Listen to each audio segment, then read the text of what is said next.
Going to stay with Saudi Arabia, and it's warning the United States that allowing the kingdom to be sued for the 9/11 attacks could have negative financial repercussions. Now, this comes after the US Senate voted overwhelmingly on Wednesday to override President Barack Obama's veto of a bill that allows families of victims of the terror attack to sue Saudi Arabia.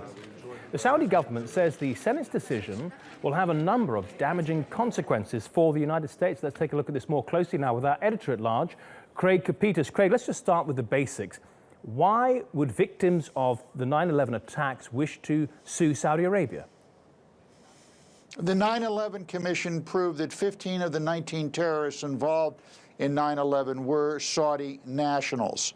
On top of that, the Commission claimed that Saudi money was funding other terrorist activities around the globe. That's the nut of it. Okay, and of course, officially no links between the Saudi state and the attack, but only these suspicions by some of the victims' families. Let's talk about the economic repercussions, Craig. How could the Saudis react in a way that hurts the United States? Well, let's start at the beginnings. There's been a 70-year secret relationship between the Saudis and the United States. The amount of money in T-bills that the Saudis hold has been a closely guarded secret. The U.S. has not released any of that data until last March. Now, in March of this year, they started releasing. The Saudis owned then $117 billion of U.S. debt. As of August, that's down now to about $96 billion. That's a little over 1% of U.S. debt.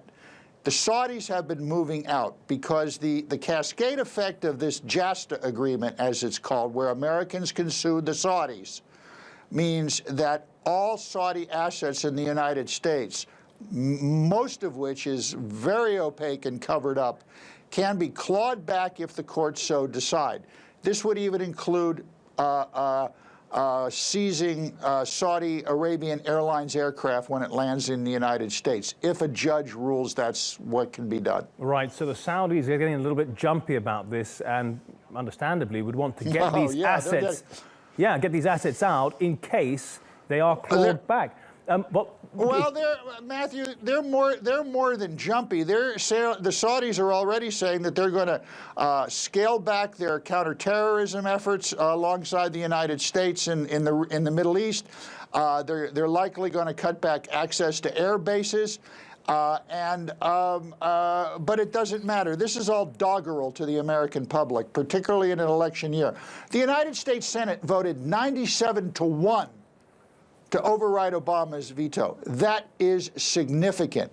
The short of it is, and it's not pretty, Matthew, America has Saudi fatigue, and they want payback. Okay, Craig Copetas in Paris. Thank you.